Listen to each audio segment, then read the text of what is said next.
President Castellanos, live stream is now in progress. You may turn on your mic and start the meeting. Good evening and welcome to the March 15th, 2023 regular board meeting of the Capistrano Unified School District. The meeting is now in session and the time is 5:32 p.m. Mrs. Hayes, please call the roll. Trustee Bullicus. Here. Trustee Davis. Here. Trustee Jones. Here. Trustee Pritchard. Present. Trustee Hanachek. Here. Trustee Parham. Here. Trustee Castellanos. Here. Mrs. Hayes, before the board recesses to closed session, is there anyone who would like to speak to a closed session? We have one in-person speaker, Matthew Crotoy. Is that correct? Please come forward and state your name and go ahead. My name is Matthew Courteau. My son's a student at Laguna Elementary. We are here to speak on Principal Meisner. Mrs. Meisner has proven to be discriminatory against special needs students, negligent, and a liability to the district. Our son has been diagnosed with high functioning autism and ADHD. He requires an IEP. During the recorded IEP meetings, Mrs. Meisner has acknowledged classroom management issue, a bullying problem in the school, and a failure to uphold high standard of ethics and behavior. She continues to deny Ronan's diagnosis of autism. We believe she has encouraged Ronan's IEP team to disregard Ronan's behavior and sensory needs.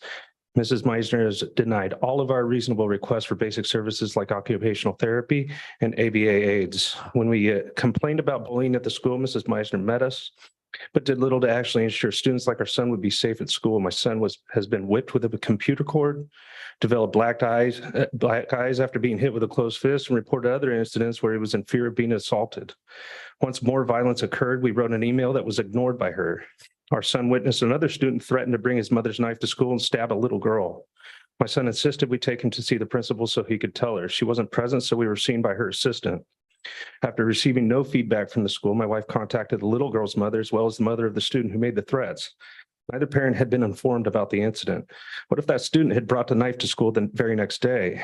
After her conversation with the offending student's mother, the student returned to school and continuously called our son a rat. Unfortunately, many parents have similar experience, and because Meisner isn't holding children and their parents accountable, I'm afraid the bullying will never change. We've hired an attorney to help us with Ronan's case. We are working with several independent evaluators and who have observed things going poorly in Ronan's classroom. One observer noted that Ronan's IEP was not being, and that she needed to pick him up because he was no longer a student there. Meisner packed up my son's belongings and removed him from the classroom. We appealed her decision and won. Ronan turned to L&E, but unfortunately our son was negatively impacted, confused, and kept home from school for a week. Immediately after we received the decision that Ronan could return, my wife was informed she would no longer be allowed to be a classroom volunteer, something she truly enjoyed every other Wednesday, and it feels retaliatory. Your time is up, sir. Interim Superintendent Hampton, can we please have staff meet with them? Sure. I was going to mention to the parents that the trustees can respond to the comments tonight just out of protocol, but we will reach out to you and make contact with you to discuss. Thank you. Thank you. Board will now recess to closed session to address the following agenda items. A, conference with legal counsel, anticipated litigation, significant exposure to litigation, 3 cases. Significant exposure to litigation, 1 case. Conference with legal counsel, existing litigation. Significant exposure to litigation, 1 case. Conference with labor negotiators, CUEA, CSEA, Teamsters, CUMA, unrepresented employees, interim superintendent, liability claims, significant exposure to litigation, 3 cases, student expulsions, 4 cases, student expungement, 1 case, public employee performance evaluation, principal supervision and evaluation, employee discipline, dismissal, release. This item has been pulled by staff. Board will now recess to closed session. Thank you.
President Castellanos, live stream is now in progress. You may turn on your mic and open the meeting. Good evening and welcome to the March 15th, 2023 regular board meeting of the Capistrano Unified School District. The meeting is now in session and the time is 7:11 p.m. As a reminder, per board policy 9323 meeting conduct, requests to address the Board of Trustees will be accepted only until 30 minutes after the start of open session. Please note we have Spanish interpreters attending this evening's board meeting and they are available to anyone in the back of the room. Oral communications is an opportunity for the public to comment on issues that are not on tonight's agenda. For board policy, the total time allotted for oral communication is 20 minutes with a maximum of 3 minutes per speaker. But per speaker time may be less if there's a large number of speakers Under California law, board members cannot respond to non-agenda oral communication comments. Please note, if you have any students registered to speak this evening on any agenda item, we will hear them first before any adult speaker when that item begins. Please also note, agenda item 13A5, change order number 1, bid number 2122-23, YMCA portable project at Essentia. Staff has made a correction to the funding source. Rather than developer fees, the project is funded by the YMCA. Ms. Hayes, please call the roll. Trustee Bullicus, Here. trustee Davis, Here. trustee Jones, Here. trustee Pritchard, Present. trustee Hanachek, Here. trustee Parham, Here. trustee Castellanos, Here. student board member Zhao. Here. Thank you. The Pledge of Allegiance will now be led by Principal Mahindakar.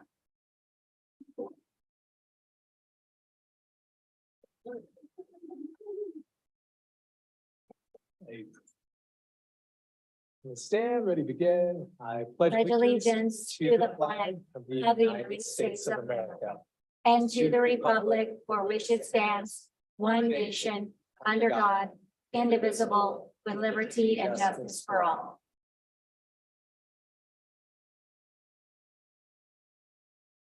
Okay, may I have a motion to adopt the agenda? Moved. Okay, ladies, okay. Moved by trustee Davis, seconded by trustee Hanachek. All those in favor say aye. Aye. Okay, motion carries 7-0 to adopt the agenda with a preferential vote of aye from student board member Zhao. Okay, Mrs. Hayes, can you please read the report out from closed session? On agenda item 3A, conference with legal counsel, anticipated litigation, trustees voted 7-0 to approve staff recommendation on the following ADR cases. Case number 2023026. Let me repeat that number, 2023026.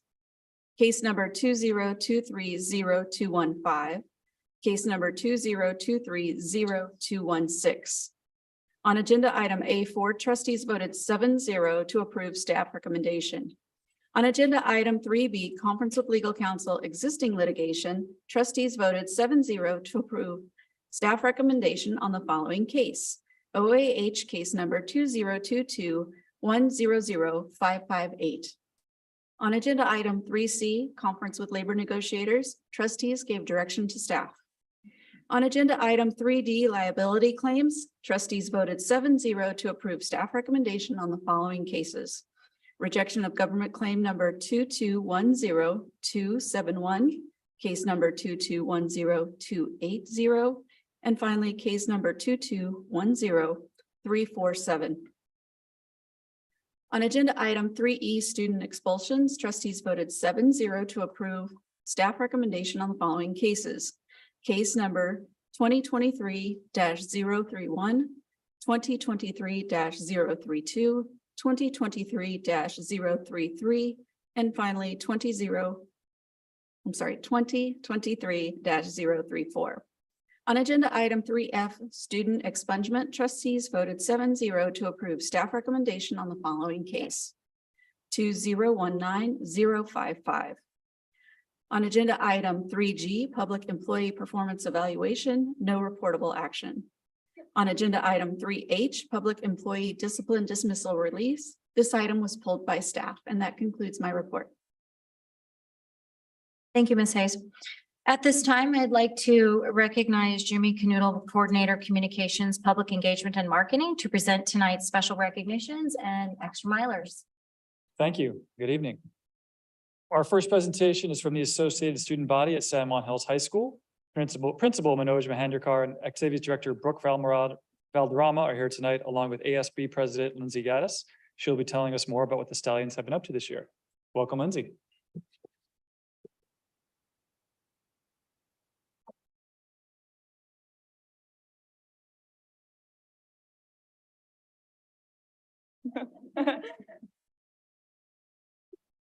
I think you guys are the first to bring a mascot, so Two. I too, that's right. Good evening, President Castellanos and members of the board.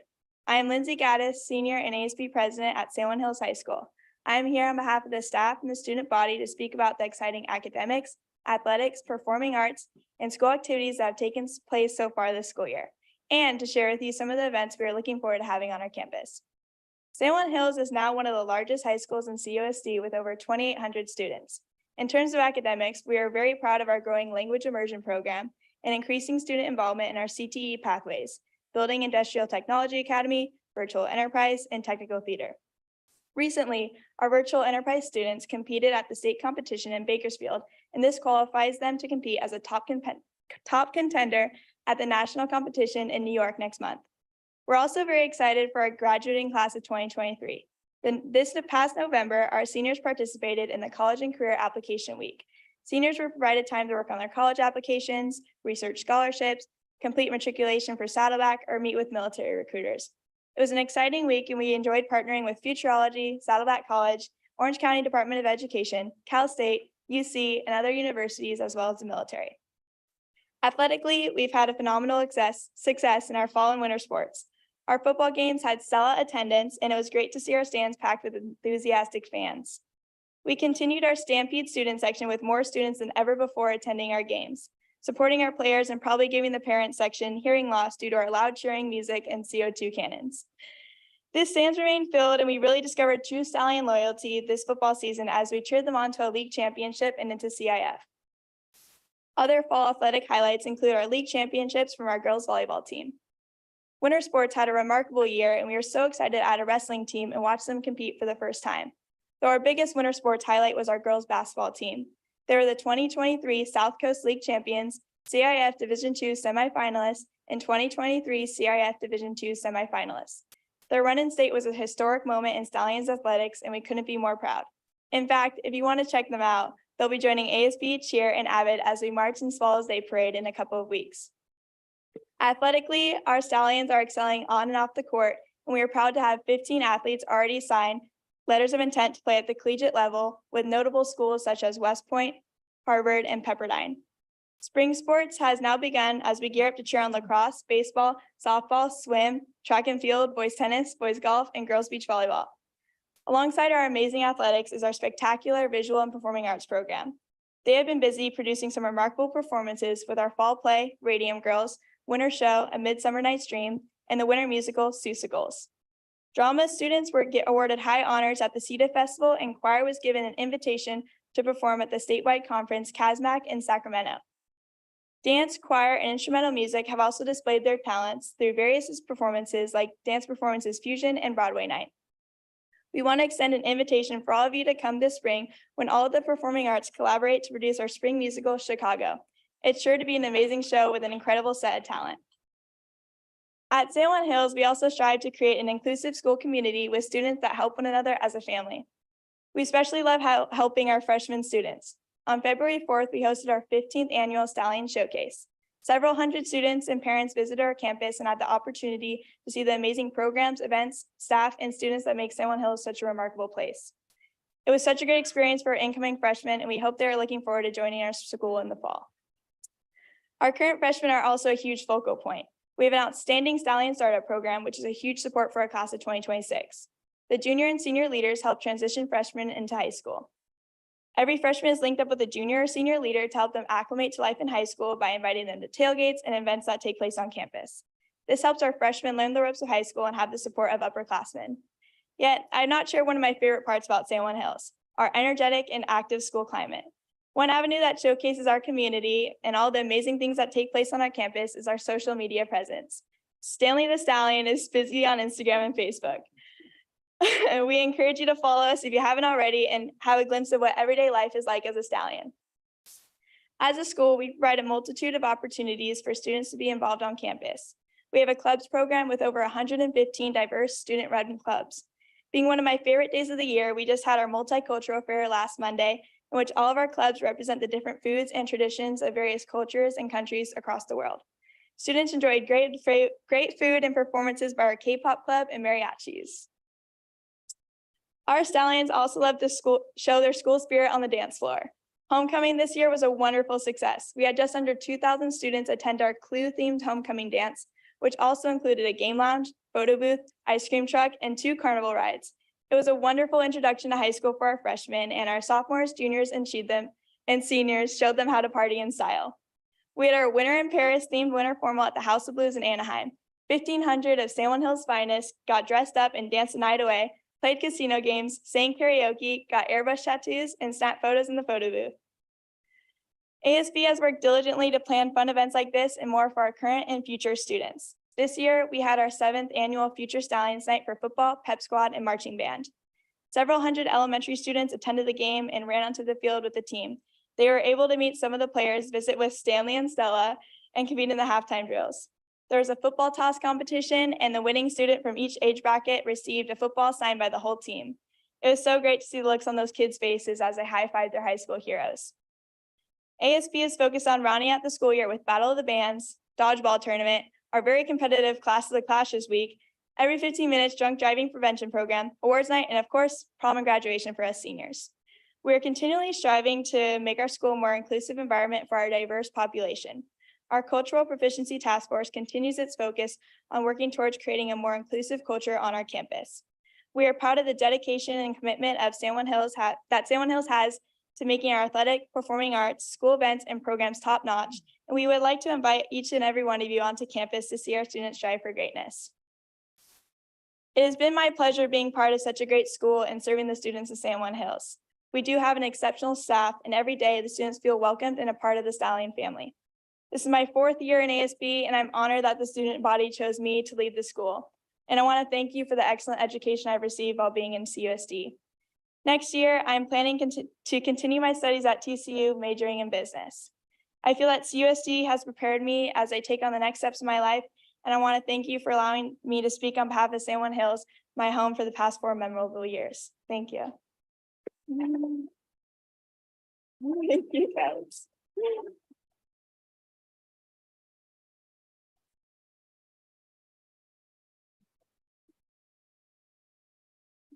Thank you, Stallions. March is Arts and Education Youth Art Month, celebrating the importance of arts education. Please welcome Mina Carson, the CUC PTSA Arts Advocate, and the Elisa Nagel Theater Company to help us celebrate.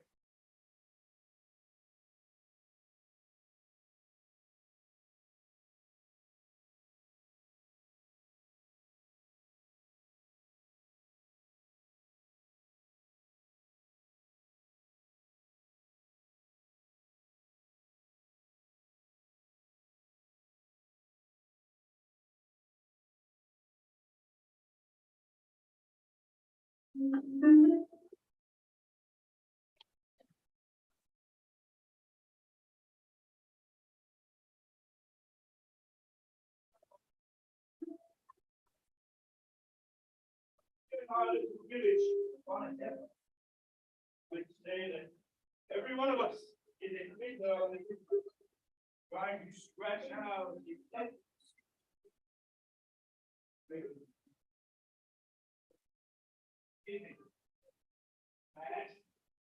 why do you stay up there? So deep.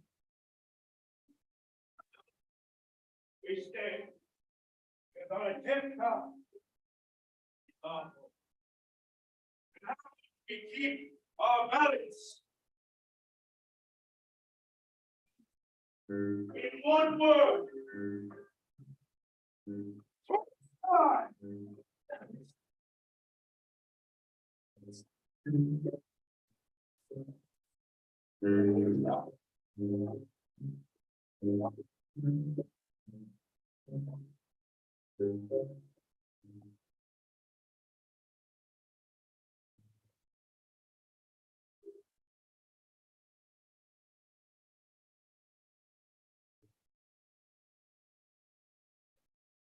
partridge.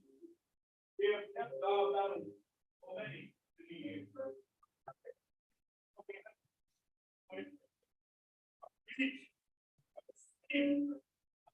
Close wings, we always keep our heads up. Always wear a little prayer. This shows.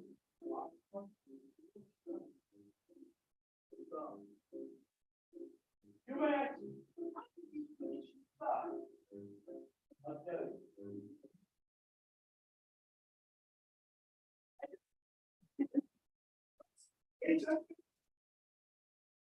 Because our condition. Everyone knows who is. Expecting to do. Day and night, bus travel for a living, feed a wife and children, say his daily prayers, get through as the right as master of the house, and have the final word at home.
Day and night.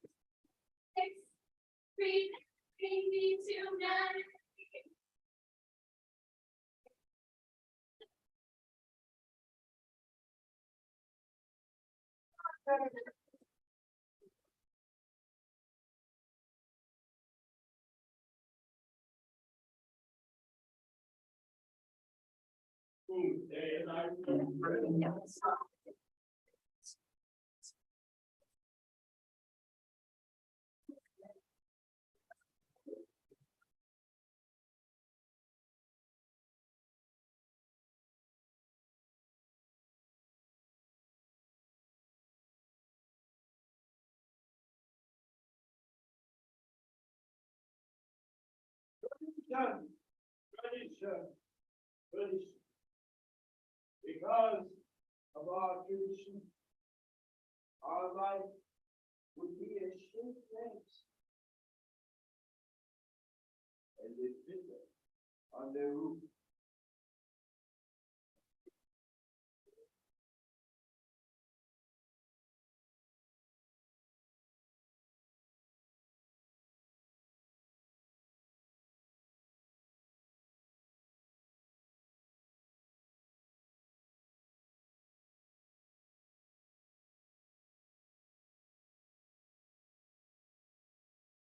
Good evening, Board of Trustees and Interim Superintendent.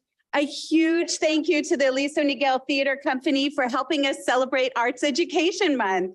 I hope you will all be sure to get your tickets to their performance in April at Aliso Niguel High School. Tonight, we'd like to answer the question, why is arts education important? Arts education allows students to express themselves. It helps build important social emotional skills. And we know that students who participate in the arts are 3 times more likely to have good school attendance. They are 5 times less likely to drop out of school. They are 4 times more likely to take part in math and science fairs, and 4 times more likely to be recognized for academic achievement. They are also 3 times more likely to receive a bachelor degree, and 30% more inclined to pursue a professional career. So an arts education is not only important, but is vital to student success. To conclude tonight, I'd like to have Isabel Cravens come up, and she's a student from Aliso Niguel High School, and she would like to share how the arts have affected her life. Thank you.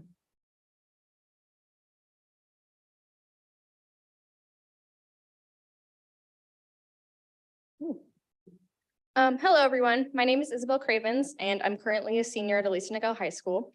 I'm heavily involved in our school's theater program, Aliso Niguel Theater Company, run by Mr. Golden, as I serve as the managing director of our student-run staff, take theater classes, and participate in our fall plays and spring musicals. For the past 4 years, I've grown so much because of these experiences and from what I've learned from theater and Mr. Golden. Theater has given me not only the opportunity to grow as a student, but as a person. Even when I was in middle school, Mr. Golden and the kids in his drama class would come and visit. It was evident how much he cared about his students and how passionate the students were about theater and the company at Aliso Niguel. During the pandemic, many other school activities weren't able to continue, yet theater seemed to be an exception. Whether it was creating a digital show, holding meetings over Zoom, and performing outdoors and in a mask, Aliso Niguel Theater Company made sure theater continue. Students continued to participate in the program any way they could, including some working from their homes and other in separate cohorts at the school. I speak for all of us when I say theater is what brought me joy that year and motivated me to go to school each day. It provided a creative outlet and allowed us to have some sense of normal back. Another thing about theater is that it's a program that always puts its students first. We are always encouraged by fellow students with leader positions or by Mr. Golden to share our ideas and opinions. Most importantly, we work to ensure to always find a place for anybody interested in theater, while also still holding students accountable and promoting respect within our community. One of the things our theater teacher always says is it's not ever about me, but about all of you. This saying is exemplified through our student-run staff and our student leadership on both cast and crew. We take pride in having students run the company, and through this experience, it allows us to grow with newfound responsibility. Through theater, I've grown into a strong leader, have improved my communication, and I've embraced my creativity. However, the most important thing about theater is that it provides a safe and welcoming space on campus. Company members are always there if I need someone to talk to or just need a safe space to go. Our students welcome everyone with open arms and will remove anyone who creates an unsafe or unwelcoming environment. While theater provides a space to act, sing, and dance, it also provides a space for freedom. Freedom for kids to express themselves and freedom for kids to be who they are. The program allows each and every one of us to explore our unique skills and celebrates us for our differences. We're taught not only acting or design, but the importance of respect, integrity, and hard work, the importance of tolerance and kindness. I can safely say that without this program and Mr. Golden, I would not be the person I am today. It is a privilege to have Mr. Golden as a teacher and to be a part of Aliso Niguel Theater Company and to be one of its leaders. And I'm incredibly honored that I'm able to be a member of theater each and every day. Thank you.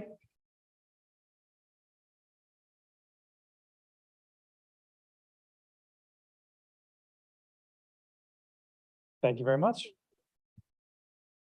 In October, Capistrano Unified School District was named the winner of a CSBA Golden Bell Award in the English Learner by Literacy category, recognizing the language immersion program.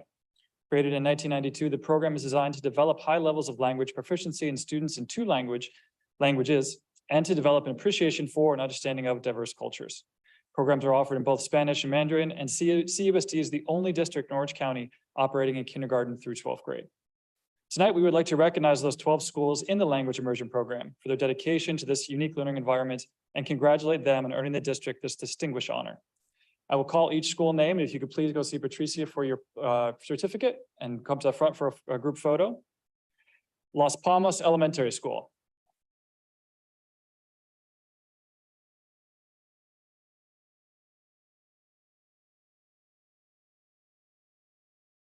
Bergeson Elementary School.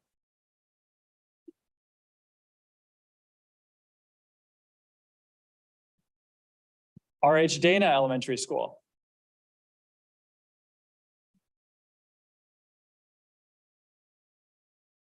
San Juan Elementary School.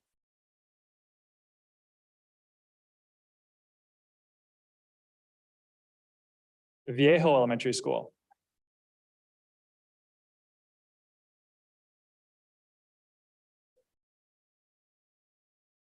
Bernice Air Middle School.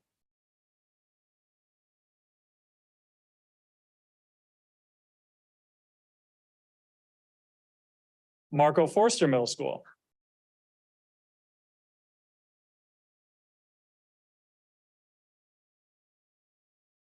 Fred Newhart Middle School.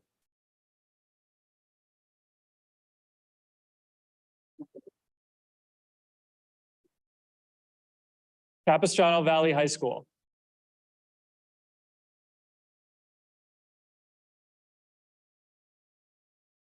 Dana Hills High School.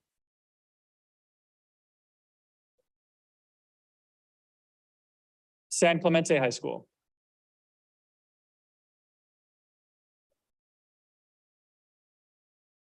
San Juan Hills High School.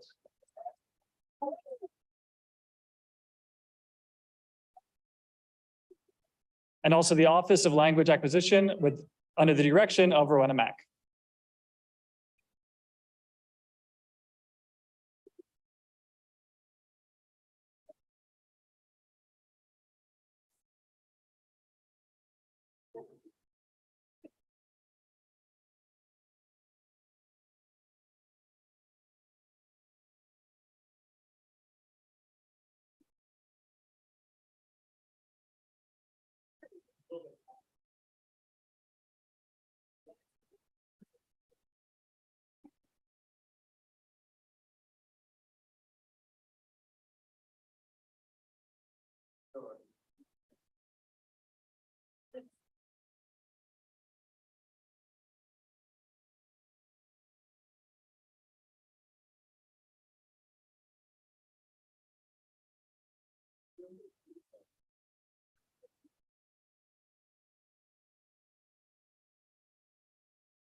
We're gonna go ahead and take a 5-minute recess and we'll come back. Two after that. Yeah. Thank you.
Attention audience members, we have a phone that was turned in here at the dais. Attention audience members, if you have left your phone, you can pick it up at the dais.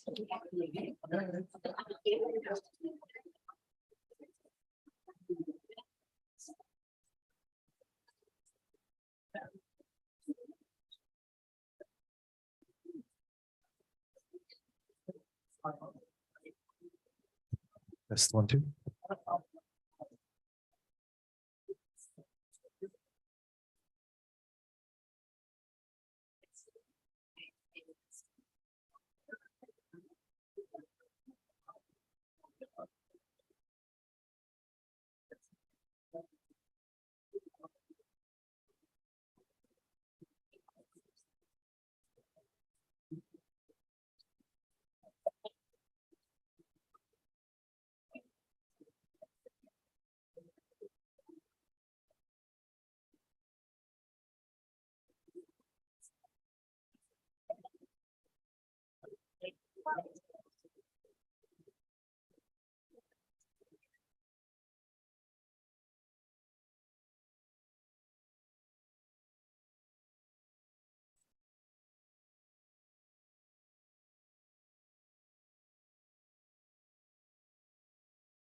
We'll now resume the meeting. Would all trustees return to your seats? And our guest tonight in the room, please return to your seat and we'll resume the meeting.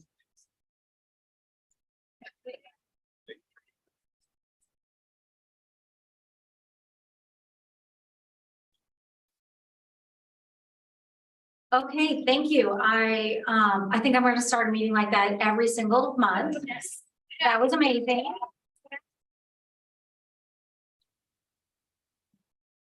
All right, trustees, any comments tonight? Okay, trustee Bolkus?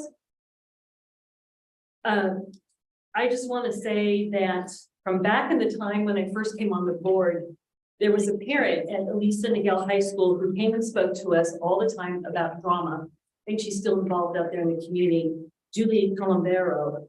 And I had gone to see a music performance there, but this is one of my favorite parts of spring is all the performances. I'm going to Mary Poppins at Capo Valley High School. And now that I hear there's a Chicago play, definitely going to get tickets to Fiddler on the Roof and love to hear about this. And I just want to share a quick story.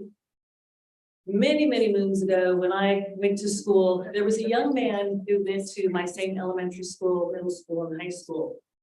And he was always ridiculed, kind of a gangly kid and just one of those that got picked on.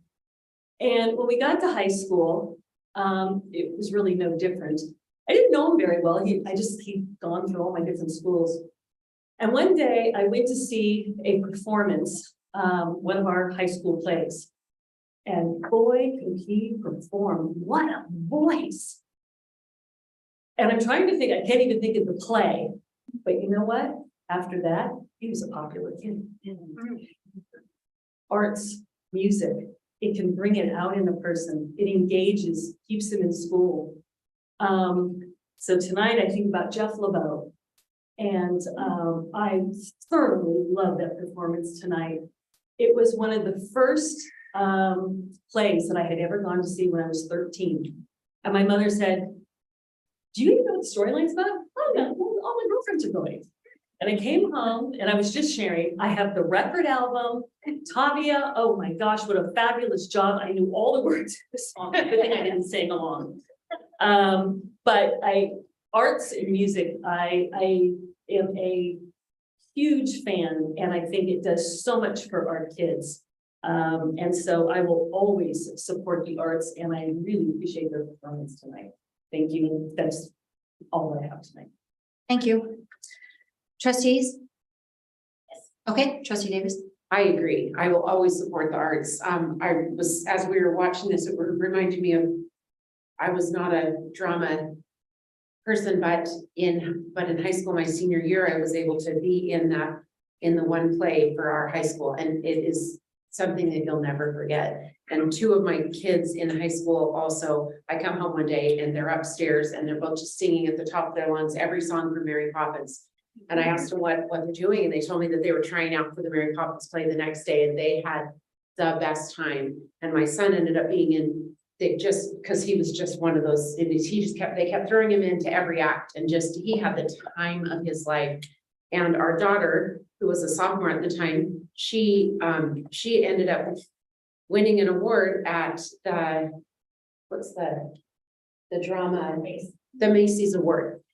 You would not believe this, but there actually is an award for the best statue. And she won the award for the best statue. So, hey, somebody's got to do it. So there's nothing more fun than being a part of all the plays. So that was wonderful. I can't wait to see Fiddler on the Roof and some of the others that are coming. Second County High School CIF semifinals for soccer was fantastic. Been to a few San Clemente High School volleyball games. The CATA conference was incredible. We had such an eye-opening experience and learned so many things that we are looking forward to as we watch some of our ASBs and directions they're going and ways that they're implementing more activities into middle school and high school. Vista Del Mar was able to spend some time there, and that school, the kids read so many books that the ASB decorated Principal Folkhart as a human Sunday. So that was a good time. I also want to talk about a couple of things. Number one, AB 659. I would like to bring a resolution to the board for the April board meeting regarding AB 659 as it pertains to schools. So I'll be bringing that back to the April board meeting. And also, I would like to add to an item to the April agenda regarding the California Healthy Kids Survey and bring that for discussion for the April meeting. Thank you. Okay, student advisor, Joe. Yeah, so I just have a couple quick points. I think it was already demonstrated previously tonight from San Juan Hills and from Aliso, but I really wanted to talk about school culture a little bit. And I'm really thankful for the students of CUSD for really embracing and making school culture as good as it can be. I think we have some of the best school culture in this region. And I know from meetings with ASB presidents that they've been planning and organizing school events, all sorts of just things to engage students, even throughout times of, I know we're in CAP testing right now, so that's something on kids' minds, but even throughout all these times, we have events after events after events, and it just really engages students. And you see students talk about, hey, are you going to this on Friday? Are you going to this on Thursday? It's a really, really supportive and positive environment that students have brought to our schools. And I know for Capo personally, we just had air guitar on Friday, which is this series of skits and performances and dances. And like, I don't even know how to dance, but like I got to try it out and I got to be part of the team. And I think that's really what all high school is about, is trying all these new things, getting involved in school culture and just making it a great time. I believe we sold the most tickets that we've had in a few years, if not in all the years. And it was, you can see the students finally relaxing after a while. And it's just really great to see, because it's just a testament to how good our school cultures are. But to kind of segue off that into a more important note, I know this week, and especially the month of March, is college admissions week for seniors. And I think it's really important that I want to echo something I kind of hammered last semester, which is to talk about kind of the mental health and the other perspectives and dimensions that comes with college admissions. So I got this really good advice from a friend who's already in college now, and she graduated Capo a few years ago, but she said that most people who graduated and got into college are now at a place where they really fit in and they really like. It's something that we're at this kind of like split road between, okay, where am I going to go? What's going to happen? And students are really unsure, but at the end, from this person's advice, everything seems to work out okay. And that's something that I really want to reiterate to students. And something else I kind of want to hammer home again is that counselors are another great resource. I know I talked about this last semester, but people think about counselors as, hey, I need my transcript, I need something signed for scholarships. But I think this year, a really big pivot that we've been trying to hammer home was that counselors are also for your emotional and mental support as well. So that's a great resource. That brings me to my third and final point, which is that my Instagram now, I'm trying to use it to promote more student engaging activities and sort of these more PSAs I want to put out there. And especially with regard to counseling and other things, I want to try to collaborate more in putting these informations out. So I'm going to plug it one more time. It's at CUSD SBM for the Instagram, which is CUSD student board member. So I'm going to try to put more activities out there, try to engage students more, but just try to end the school year right. Try to usher in the new class of seniors, try to make school culture as good as it is. But thank you. Thank you, Alex. Okay, we're now moving on to oral communications. The total time for oral communication shall be 20 minutes. Individual presentations are limited to a maximum of 3 minutes per individual, but could be less if there's a larger group of speakers. Mrs. Hayes, how many speakers do we have for oral communications? We have 20, so I recommend 1 minute per speaker. Okay. Trustees, are we good? Okay, everybody good with that? And speakers, I'll call you up in groups of 5. And if you want to organize your speech a little bit, please take that time to do so. And if you have any extra comments you'd like to share with the board, you're welcome to email us, or if you have it written, we can gather those and I'll make sure all the board members get those items. So our first group of speakers, I'll call the first 5. Sumaya, Abigail, Chuck, Linda, and Lisa. Come on. Go ahead, come up, and when you come to the podium, just keep about a hand's length away from the mic so that it's easier to hear you if you stand a little bit far away. So We go in the order that you call. yes, please. Sumaya, Abigail Smith, Chuck, Linda, and Lisa. Following those 5 speakers will be Bert, Debbie, Joe, and Beth. Please Hello. go ahead. Hi, my name is Sumaya Hevlin Martinez.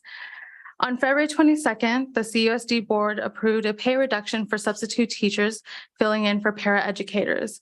The agenda states that, quote, "This rate still recognizes that a certified substitute has the skills and education to be a substitute teacher, but when substituting in a paraeducator position, the responsibilities are reduced," end quote. First, this statement displays a fundamental ignorance of the real responsibilities of paraeducators, especially para-4s, who work at, for example, the district's adult transition program. Paraeducators provide one-on-one instruction, collect and record data, and are trusted with escorting and observing students so that those students can thrive in a safe and supportive environment. Paraeducators have to be prepared to be shoved, punched, slapped, been, and screamed at every day, because that's the job and those are our responsibilities. We help feed students, we change diapers, and if necessary, we help them.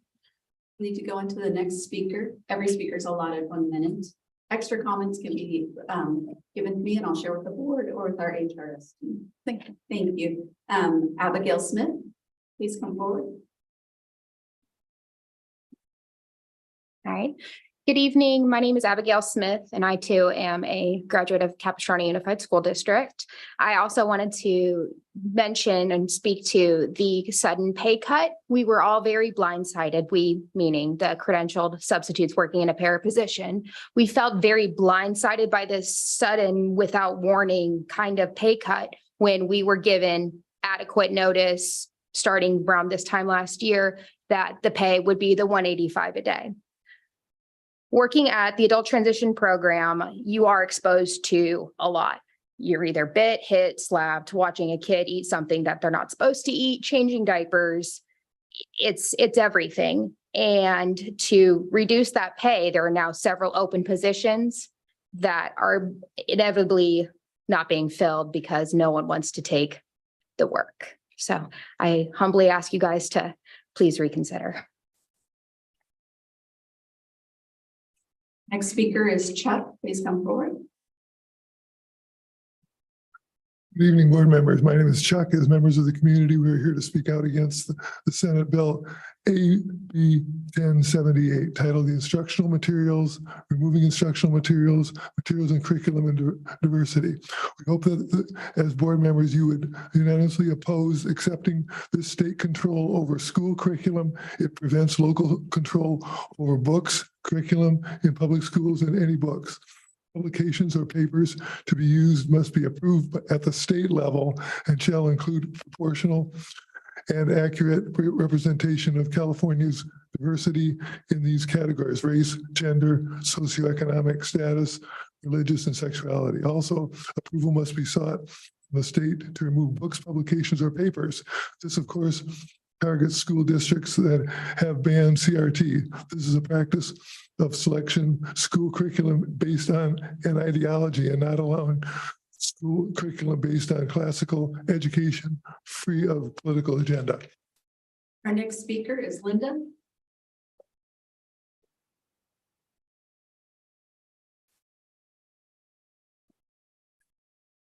Board members, I'm Linda. I like to addressing AB 659. I'm going to read this. This bill would have a significant fiscal impact on schools. 700,000 or 30% of the 8th to 12th graders will be denied school, resulting in huge financial losses and ADA losses. Also, the new 8th grade checkpoint would create administrative costs. One of the issues with this bill, it is ignoring active litigation, and no medication with active litigation should be mandated. Over 30 lawsuits have been filed for fraud against Merck, the sole manufacturer of the HPV vaccine. Okay, some other points. Sorry, the time is so limited. Yeah, anyway, I hope you oppose this bill. Thank you very much. Our next speaker is Lisa. So go ahead. Good evening, board members. We were very pleased to hear that Trustee Davis has put AB 659 on the agenda for April. The U.S. government vaccine injury compensation program has paid out over $70 million in damages for Gardasil, the same vaccine they will require for all all 8th grade to 12th grade students if AB 659 passes. Please protect our children. Thank you. Next, we have Bert Sandin. Bert, please come forward. Following Bert, Debbie Louie. Good. Joel Noble. And Beth Sandin. Bert, please go ahead. Yes, this is not a technical response to any bill. It was more just because I heard that they had created unisex bathrooms at San Clemente High. And in any public space, such as a restaurant, if I were there and saw a man dressed as a woman follow my wife or daughter into a bathroom, I would immediately have to follow over and make sure that everybody was safe. I can't imagine any other responsible parent doing anything other than that. In light of this, I ask that the board please carefully consider the policy that would create a unisex bathroom. Rather than creating dignity for a gender confusion, it seems probable that this policy will take on a sort of Streisand effect, bringing more attention. Thank That you, was it? Mr. Sandin. Okay, I'll email. Thank you. Next up, Debbie.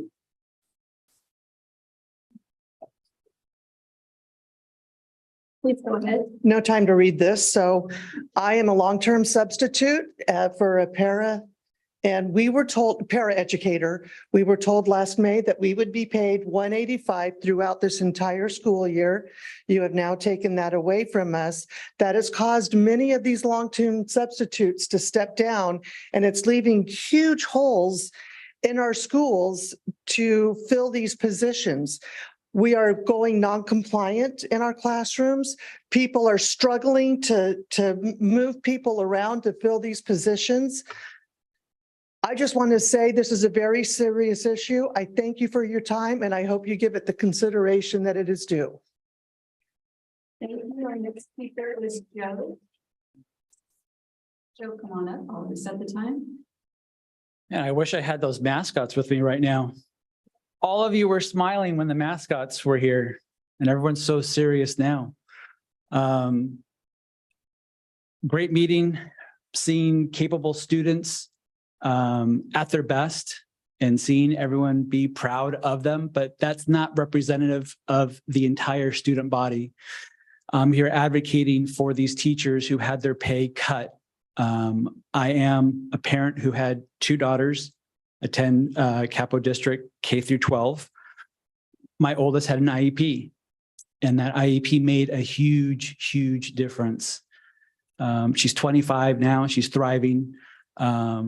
But I know it was the education, the time that she got, the extra special time and focus from that IEP that made a difference. And it's going to affect kids now because they're not getting it.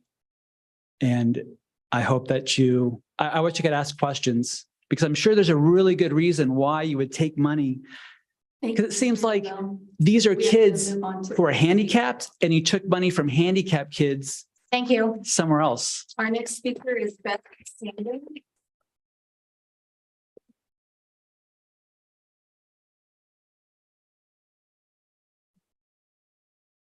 Following Beth, we have Jean. Following Jean, we have Mary.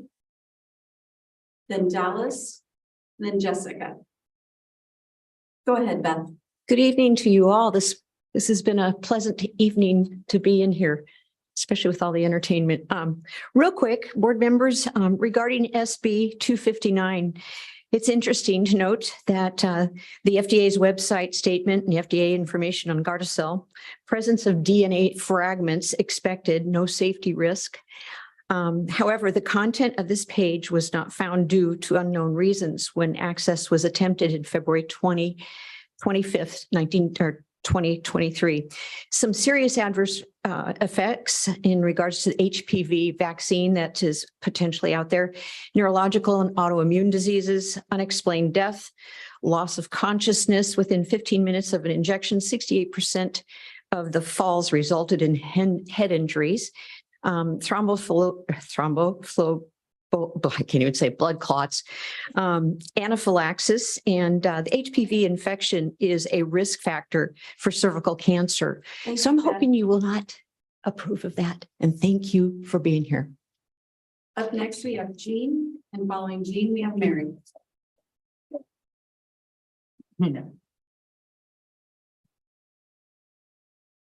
Well, board, you talked about, we saw the great presentation, talked about the arts and how it's great to keep kids in school. I think I totally agree with that. There are some other areas that I think will drive kids away from school, and especially parents making decisions. And it comes under the, I look at and thank you, Lisa, for, I think it was a Healthy Kids survey you're going to put on the agenda, but it has to do with that, the sexual indoctrination. I think I looked at the sex education and you bring gender into this and teaching gender as a fluidity and confusing kids at such a young age. I hope I would ask that you review that and get rid of that. Like, I love my girls, I love my boys, and I don't want to confuse them. Teach them to appreciate who they are. You can do that. Thank you. Next speaker is Mary. Following Mary, we have Dallas. Go ahead, Mary. Thank you. Regarding 659 and the mandatory vaccine, I object as a mother and a grandmother. Why would a potentially dangerous vaccine related to HPV prevention be required at school? Some students could be unknowingly severely allergic to yeast and have serious lifelong side effects. Will the vaccine stop students from catching HPV at school, in class? Obviously not.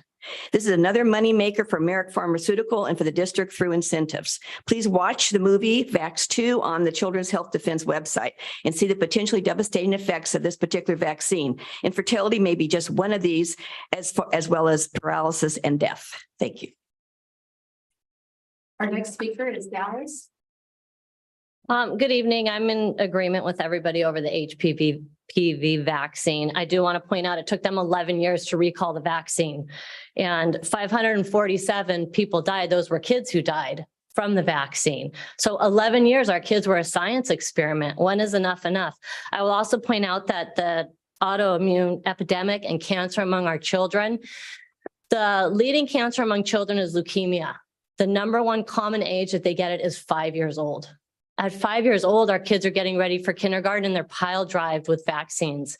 I was never an anti-vaxxer. I actually wish I would have paid more attention to what I put in my kids' bodies because this is just horrible.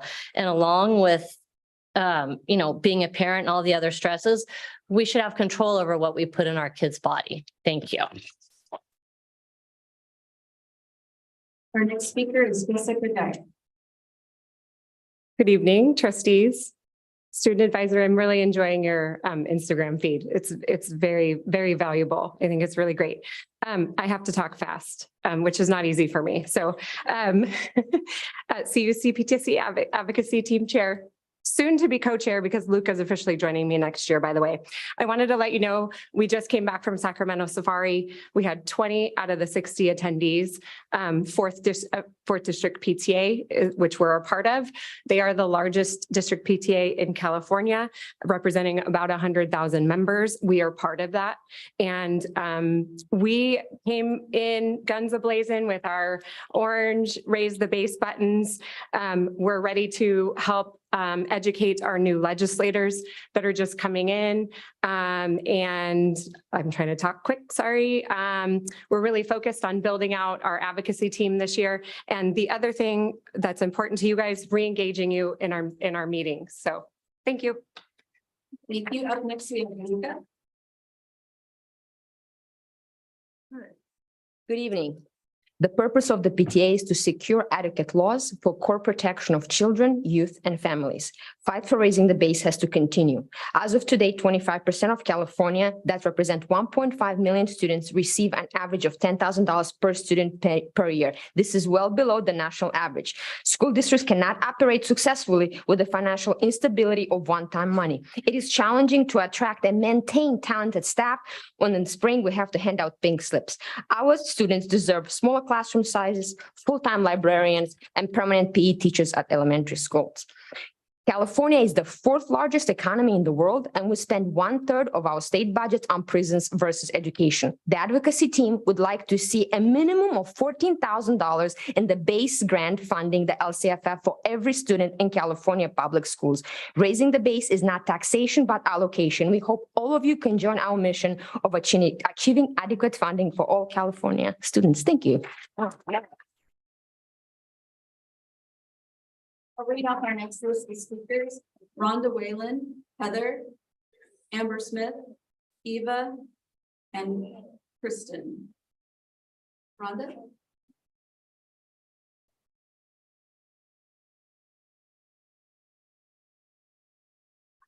I'm going to be quick.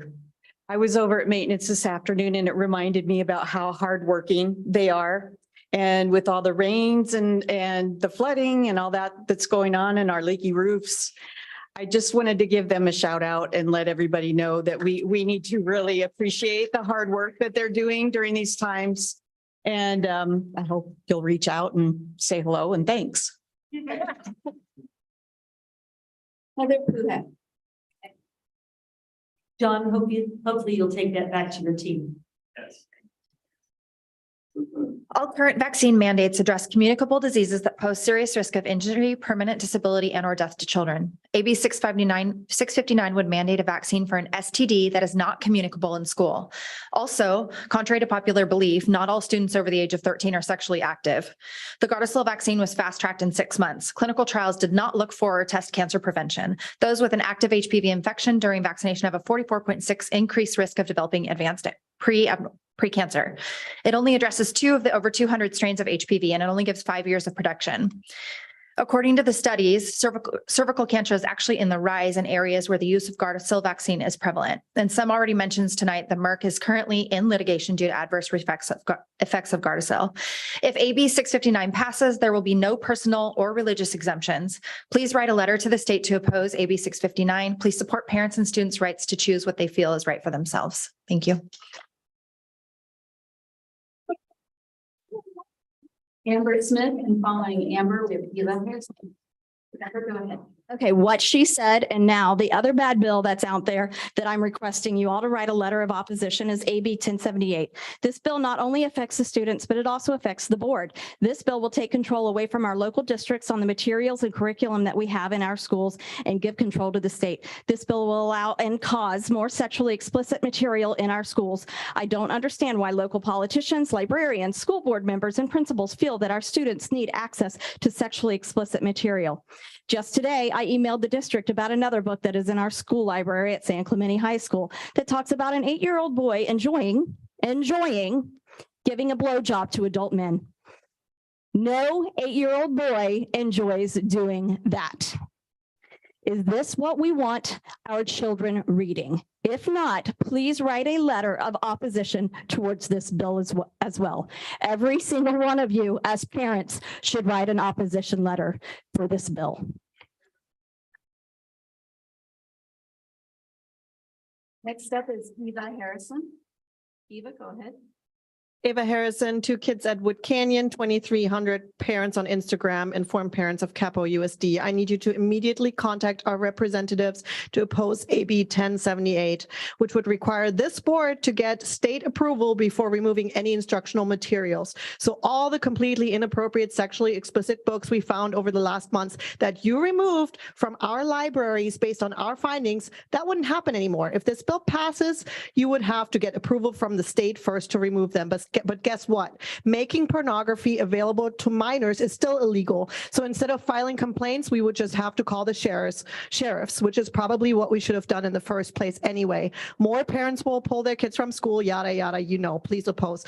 Also, please oppose AB 659, the HPV shot. This is a sexually transmitted disease they're trying to prevent. How in the world does that need to be required to attend school? This shot is completely unnecessary for teenagers. It has horrific side effects. As always, where there's risk, there should be a choice. Our next speaker is Kristen Prescott. Good evening, President, members of the board. When you have kids in kindergarten, you don't realize how important these things are. I sat with Mrs. Hanachek at Palisades when I had kindergartners, and I did not know the stuff they were talking about then would be affecting my kids so much now. So I have 5 kids in this district. I have 3 kids that will be proud stallions hanging out with Stella and Stanley coming up the next year. I'm a super involved mom, and I just am here to ask you to take a stand and write the letter of opposition for AB 659. There are good parts of the bill, but the part of the bill that would require Gardasil for 8th to 12th graders is not a good part. This should be a choice for parents. Parents should choose what to give their kids. My kid is not going to get it sitting next to somebody in the seat, and they should not have to be doing that. The vaccine was fast-tracked. It has adverse effects. Just read the label. Google it and read the label. It only targets 0.045% of the strains that cause HPV. My kids are vaccinated with whatever they need to go to this school. They will not get this vaccination to be at the school. I'd be really sad. My son is so excited to go play stallion football, but I want the choice, and you'll see a lot more parents here if this passes. Thank you. Next speaker is Michelle Sullivan. Good evening. For the 10 years my daughter has been part of CUSD, we have never started a school year fully staffed with paraprofessionals for our most fragile population. This is not a new problem.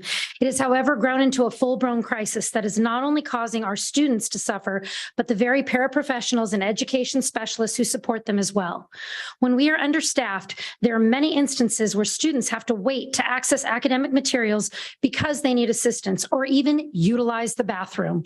There is also the grave concern of students with behaviors who, for safety reasons, require continual supervision and have a distinct need for the same paraprofessional to be with them throughout the day, because they know how to de-escalate their behaviors and keep them safe, as well as those students and adults nearby. Again, due to understaffing, I am sadly aware of other students who have been injured, started self-injurious behaviors, and even pairs that have been taken to the hospital. CUSD has turned to an agency called Strategic Kids to fill these open para positions when a sub cannot be located. However, they have very little training or no experience on how to assist students with special needs. One online speaker, Michelle Flossel Campbell, please go ahead.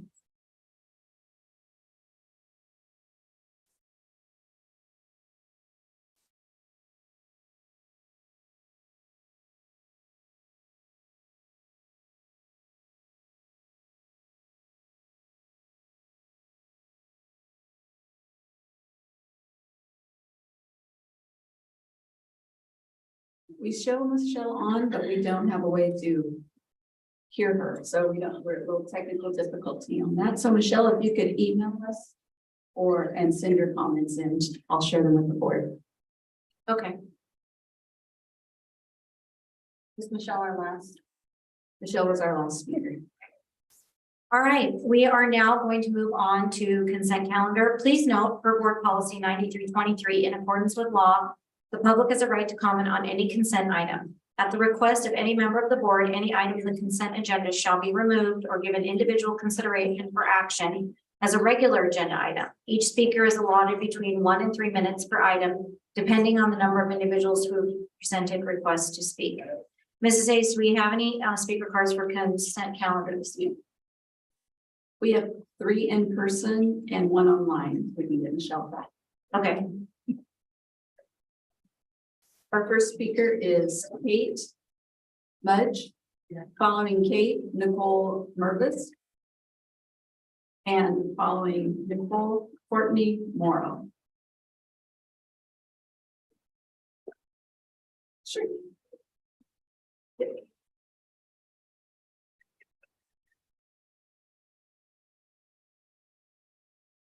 All right. Hi, board members, interim superintendent, and all our district employees. My name is Kate Mudge. I'm a parent at Las Palmas Elementary School. I have a 5th grader and a 9th grader who's now at San Clemente High.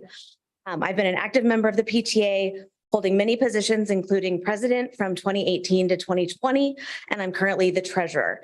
I'm here tonight to talk to you about the Las Palmas Playground Project. I brought some photos that things can be passed down. I don't know how many of you have seen our sad playground.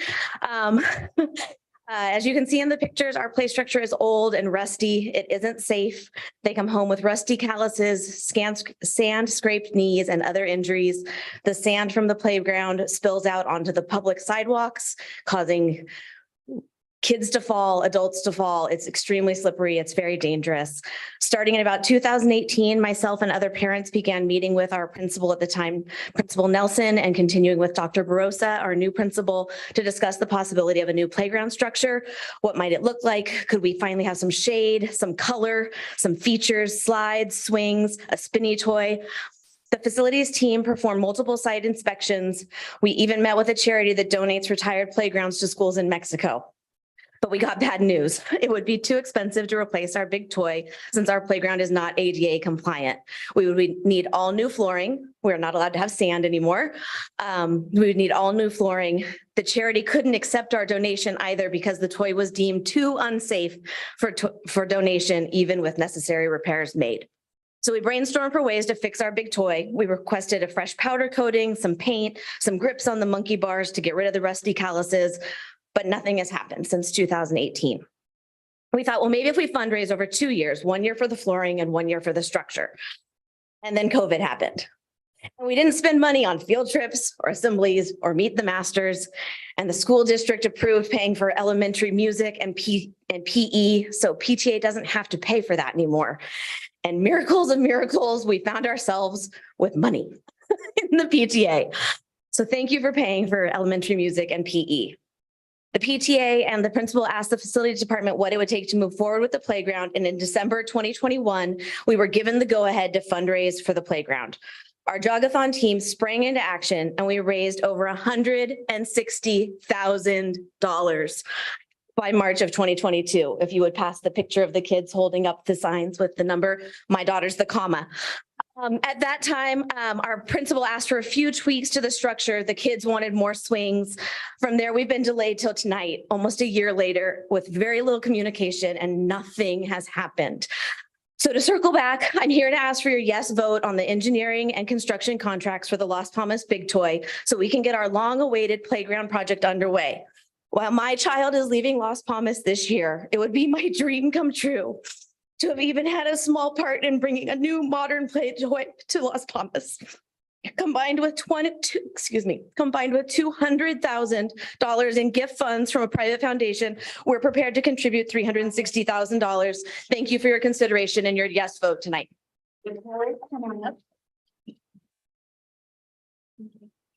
Hello, board members. My name is Nicole Mervis. I am a Las Palmas mom and I am the PTA historian for Las Palmas.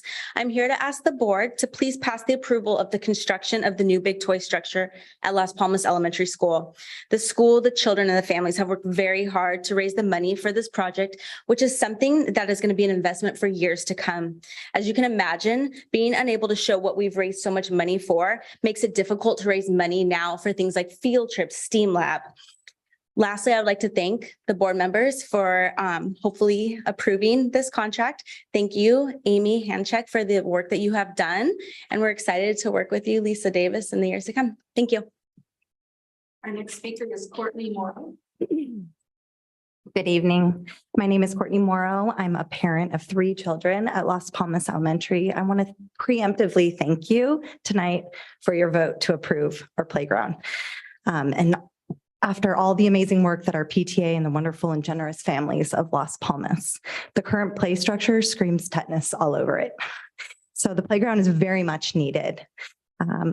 We look forward to getting this playground constructed in a timely manner. As you can imagine, when you fundraise that type of money, parents want to see their kids play on that. And there are going to be some parents whose kids are never going to see that. So that's pretty disappointing, but we're going to move forward. We hope that we'll be able, day one of the 2023-2024 school year, that these kids will be able to play on this structure. Thank you, Trustee Hanachek, for all that you've done for Las Palmas over the years, and Trustee Davis, thank you for coming to the meeting, and we look forward to seeing what you'll be able to do with us moving forward. I may be biased, but Las Palmas is the best elementary school that consistently cultivates amazingly well-rounded students. Our students deserve this. So thank you again. We also have Michelle Fossilham online, but we're unable to connect with her. Oh, wait, so I think we got. Hi. Oh, there she is. Hi, Michelle. The unmute button came up so I can actually talk. Which makes me really sad that I missed the previous one because I have a statement for that. But I will continue where I am and email that one in. Addressing item 13A1, donations. In the past month, PTAs have donated $66,435.12 to our schools to cover costs such as Ed Puzzle subscriptions, teacher materials, 4th grade, field trips and transportation, school supplies, Meet the Masters programs at multiple sites, 5th grade school assemblies, 1st grade field trips, security cameras at Essentia, positive behavior intervention and support programs and supplies, playground equipment, school assemblies, kindergarten field trip, library equipment, field trips, school programs, memorial bench, automated external defibrillator replacement pads, outdoor science camp, non-instructional supplies, para-educator salaries, and even more schools assemblies. In other news, our PTAs We're never meant to be fundraisers. We're advocacy organizations, but we do a lot of fundraising and we have a lot of fun in the process. So coming up on March 30th is the Taste of Dana, a fun-filled night filled with fun, raising funds for a safe and sober grad night for our seniors. Please join us for this evening. PTAs across the district have held reading events this past month. Laguna Niguel Elementary held a family math and pizza pie night yesterday to celebrate Pie Day, and it was a great success. There are still so many events to come as we prepare for the end of the year with carnivals and other great events. If you've yet to do so, please join your local PTA at jointotem.com and find it. Remember, you can be a member of more than one PTA. Thank you. Thank you, Michelle. Okay. Do any trustees have any consent items you wish to pull? Okay, seeing none. May I have a motion to approve consent calendar items 13A1 through 13D2? So moved. Okay, moved by trustee Hanachek. Seconded by trustee Jones. Mrs. Hayes, please call the roll. Trustee Bullicus. Aye. Trustee Davis. Trustee Jones. Trustee Pritchard. Aye. Trustee Hanachek. Aye. Trustee Parham. Aye. Trustee Castellanos. Aye. Student Board Member Zhao. Aye. Okay, motion carries 7-0 by roll call vote to approve consent calendar with the no exception. All items approved. With Student Board Member Zhao casting a preferential vote of aye to approve the consent calendar. All right. Moving on to discussion items. Here we go. I'd like to recognize we are on 14A1. Certification of the 22-23 second interim financial report. And I'd like to recognize Clark Captain, interim superintendent, to present the item. Thank you, President Castellanos, trustees. So I'd like to introduce Philippa Townsend, the Assistant Superintendent of Fiscal Services, to present this item. I would like to also thank her and her staff's work for keeping track of the district's budget and managing the reports that the board will be receiving tonight. Thank you.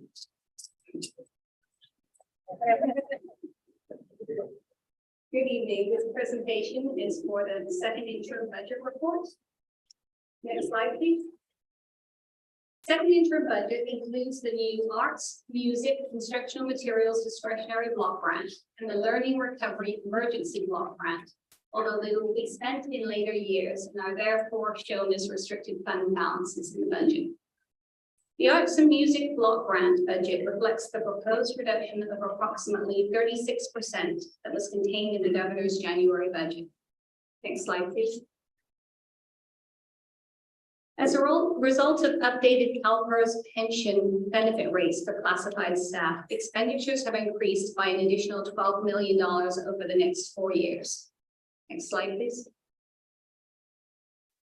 Second interim cost of living adjustment or COLA estimates have been updated to match the governor's January budget rates. In addition, our unduplicated pupil count went up drastically, resulting in an additional $7.5 million in extra revenue as an indirect result of the new California Universal Free Meals Program. So Assembly Bill 130 was passed in July 2021 and requires districts with schools above 40% direct certification students to operate either a federal community eligibility provision SEP program or a provision 2 or 3 program for school meals. The intent of this is to maximize the federal reimbursement for school meals to make the program, the Universal Free Meals Program, cheaper for California. Operating a SEP school means we don't collect national school lunch applications at those sites. And so Ed Code 42238 allows a district with SEP schools to use the alternative household income form to collect data for the purpose of LCFF funding. Last year, the California Department of Education specified that districts may now collect alternative household income forms for the next school year during the preceding spring. The updated policy recognizes that districts can then use their annual school enrollment process to collect alternative household income forms from their families, since the forms can be distributed and collected online with the use of electronic signatures. As a result of this change, many districts in Orange County experienced an increase in their unduplicated pupil count this year. Learning from the experience we had this year, next year we will be changing our messaging to parents around this survey to improve our accuracy. This may impact our numbers next year, and so our duplicated pupil percentage rates in future years reflect that possibility. Next slide, please. This is our enrollment chart for the past 5 years and our anticipated enrollment for next year. Another change at second interim is the attendance percentage that we are using. Our historic long-term average rate of attendance was 96% for the last 18 years. But after the first year of the pandemic, we experienced an attendance rate of only 93.2%. And this year, based on our P1 attendance data, we expect to have a final rate that is below 93%. For this reason, we are using 93% as our attendance rate going forward until we see an improvement in that number. This is something that districts across the nation are seeing for the second year as we emerge from the pandemic. Next slide, please. This is the graph we showed you at first interim, showing the budget surpluses each year and the fund balance for the next 4 years. Next slide, please. This is the same slide, but for second interim. As you can see, they look very similar. At the time this item was prepared, salary and benefit negotiations were still unsettled, and so those numbers are not included here. Since then, we have reached agreement with 2 of our employee groups, and the board items for those agreements will be presented at the April 19th board meeting, along with the accompanying multi-year projections as required by Assembly Bill 1200. Next slide, please. The next budget we present will be the 23-24 adopted budget and 22-23 estimated actuals that will be presented in May and again in June. And we'll include the final COLA number for the 23-24 fiscal year from the May revise, plus any salary settlements and changes resulting from the May revise. And with that, staff recommends a positive certification of the second interim report.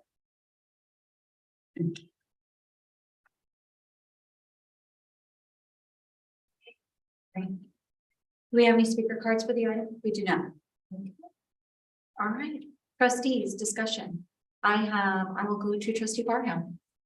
I just have a question on the assumptions used for the 2 or 3 years out for COLA.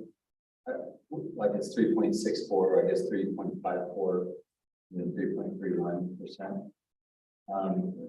Where do we get our guidance from for that?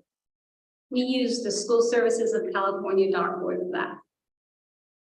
It just seems like they always miss the mark. You know, when you did this in the first interim, they had 3.61 in there, and we ended up at 8.13. So, are they typically that far off? It does change a lot, yes. But unless we use something more conservative, districts typically use School Services dartboard.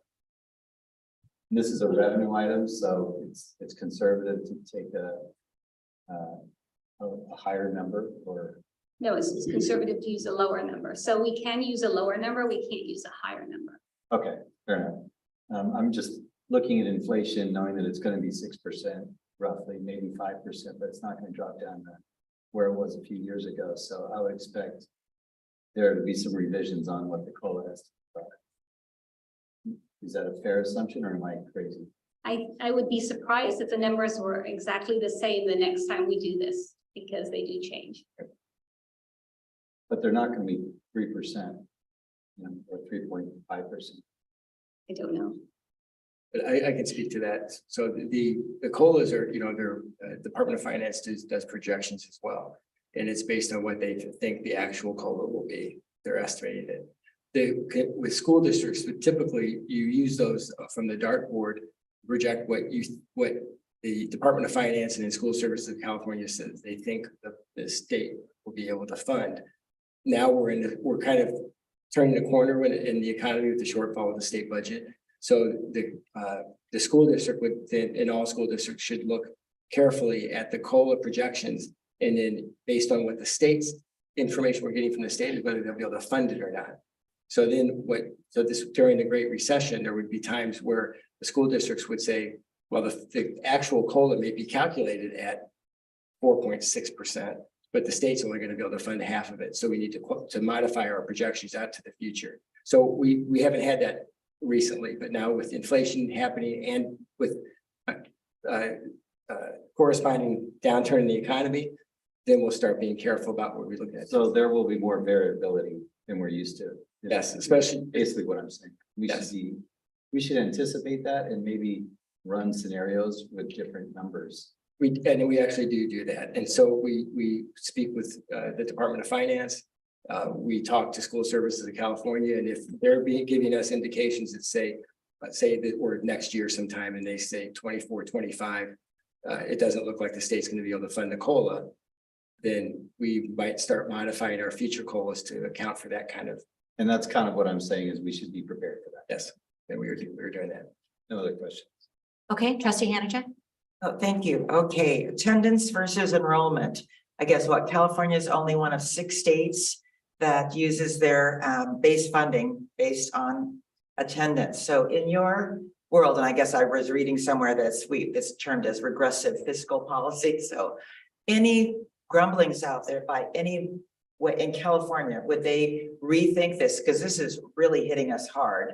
And we had that leeway during COVID where we got to do the other way. And we struggle with truancy and delinquency for a myriad of reasons, not just for poverty, or also other reasons as well. So any talks out there? Ms. Townsend may have more details on this, but I do know, the state has worked to help mitigate the impacts of that by doing the 3-year rolling average versus just the prior year. So that helps schools. Where are we at? We're in the 3-year rolling average? Yeah, we have all the school districts in California use the last 3 rolling average. If you're declining. Well, there's also discussions in Sacramento about having an enrollment-based funding model. Okay, that's or what a I'm trying to modified hear. hybrid type of model. Okay, you were just up in Sacramento, Krista. Okay, so maybe when we talk with our ledge teams, this is one of not only raise the base, but this is super important to us. Okay, well, thank you. That helps. Trustee Pritchard. Is there a discussion about the tax receipts being delayed? I've just heard about the $22 billion deficit projected for the fiscal year. April, when sometime after April, we'll find out about tax receipts. And then I think that'll inform the state and the governor on what he does with his May revise and the legislature as well. So we'll see. Okay, any other trustees? Trustee Davis? And so on enrollment trends on page 314, how are we navigating the attendance trend? And if we were funded for the current year, I know we're not funded for the attendance currently, but what would that 3% decrease equate to?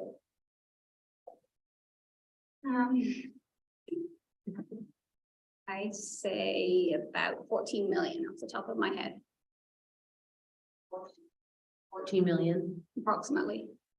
That's pretty significant. The enrollment trends are factored into our projections as well, in addition to any adjustments to the COLA we have.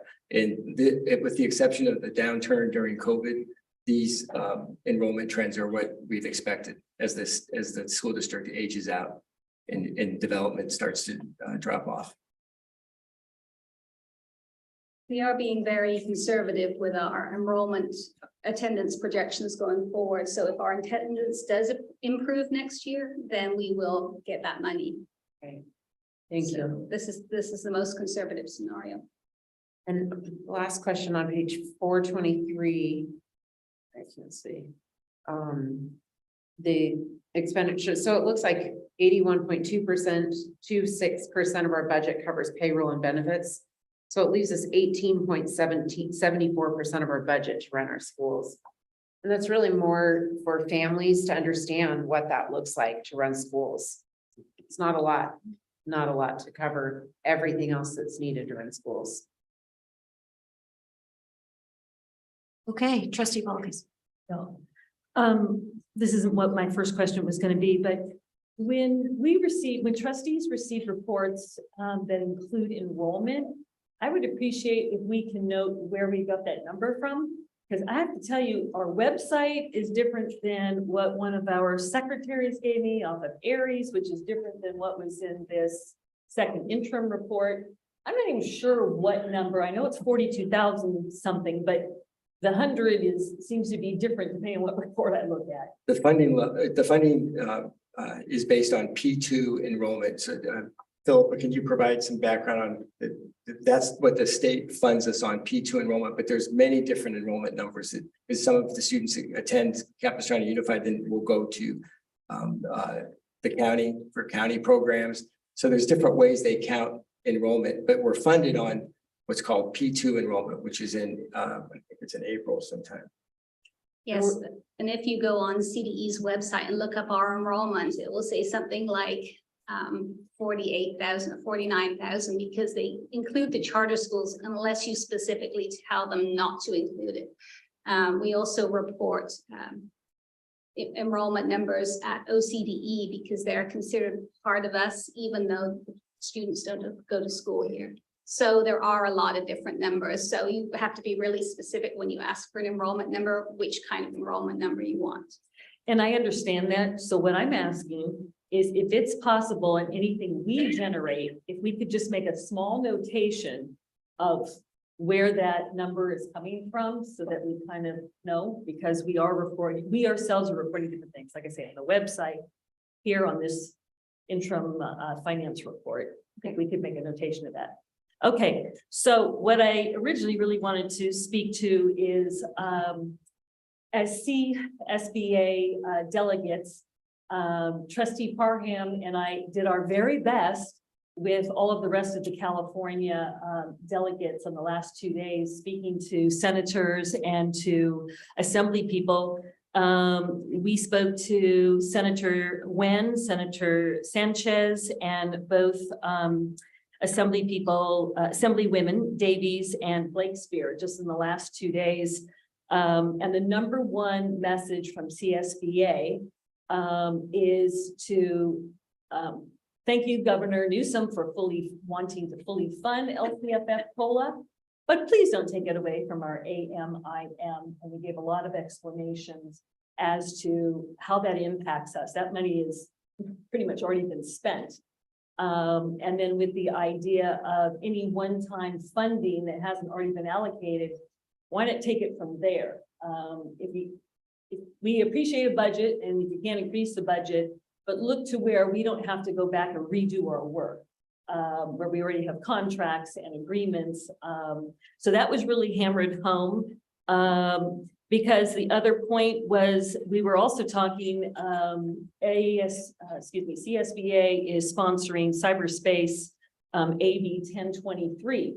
And then again, that's a sideline. They are going to take the money away from AMIM. That's arts, music, and instructional materials to support us in terms of cyberspace, which we desperately need. And there's a lot of school districts that don't have the technology that CUSD does.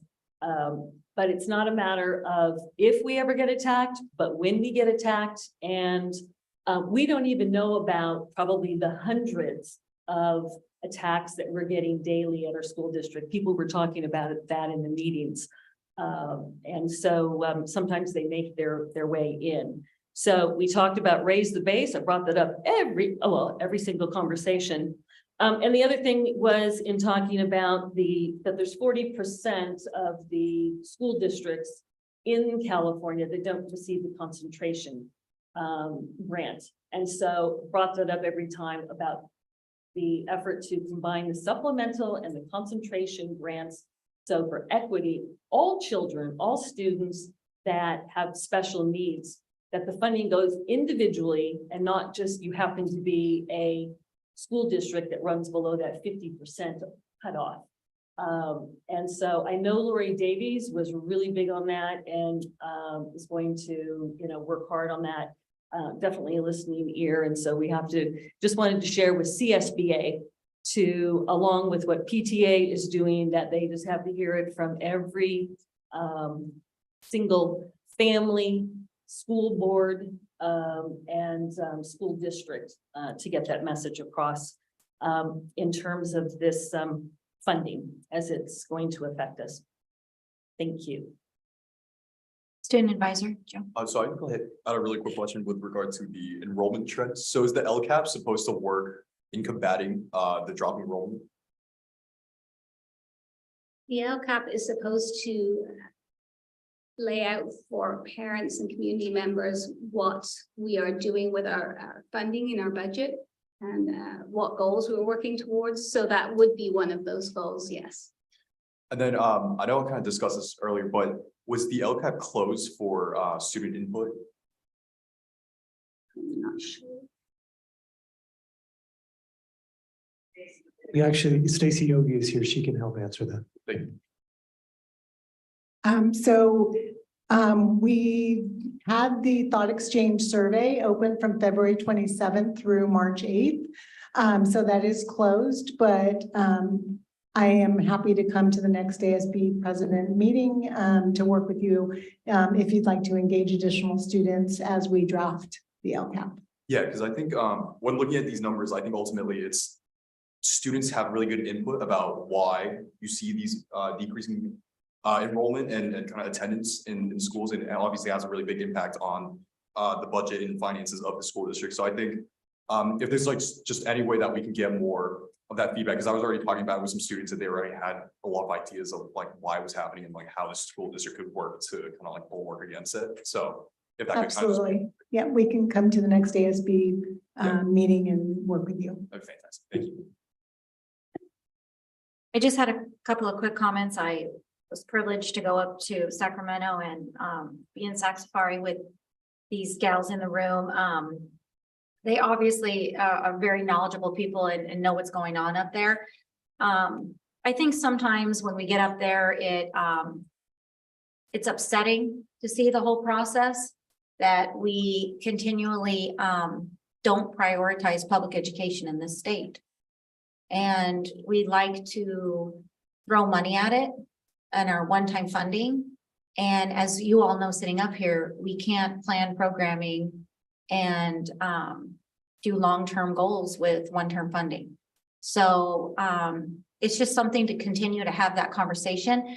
And I'd encourage you to reach out to the advocacy team here at Capo. They have a lot of knowledge about what's kind of coming down the pike and can get you informed. They did talk about enrollment versus ADA and how they're going to try to work with declining enrollments all over the state.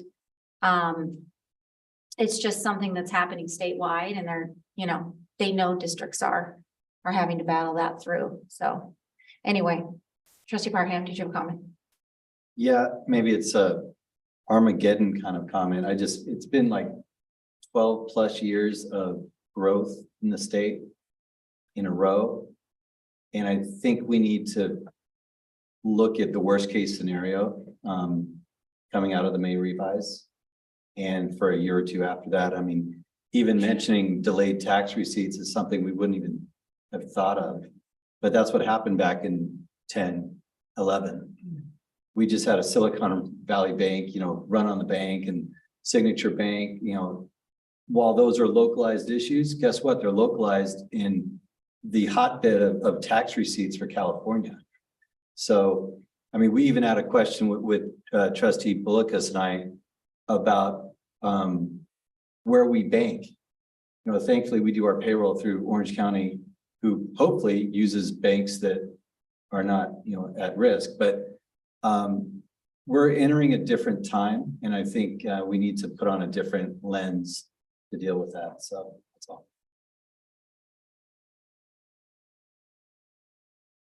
Okay, without any further discussion, can I have, oh, sorry. As you mentioned the Sacramento thing, you can always log in and participate in these committees. Like just the other day, the Legislative Budget Office had their subcommittee on education, and there were a lot of discussions around how whether or not they're going to delay funding for schools. And you can pull a card, and it's kind of, like you said, disappointing to watch it, because I waited for a couple of hours for them because they do their cards at the end of and they only allowed 4 speakers. So I was like 6th. And but one of the speakers was the attorneys for North Orange County Community College District, who spoke on behalf of projects that were going to be funded, should they have supported something. And, that's the kind of participation that gets attention. And it has to be ongoing, right? It can't just be occasional. And so, yeah, I mean, there's money. It's just advocacy.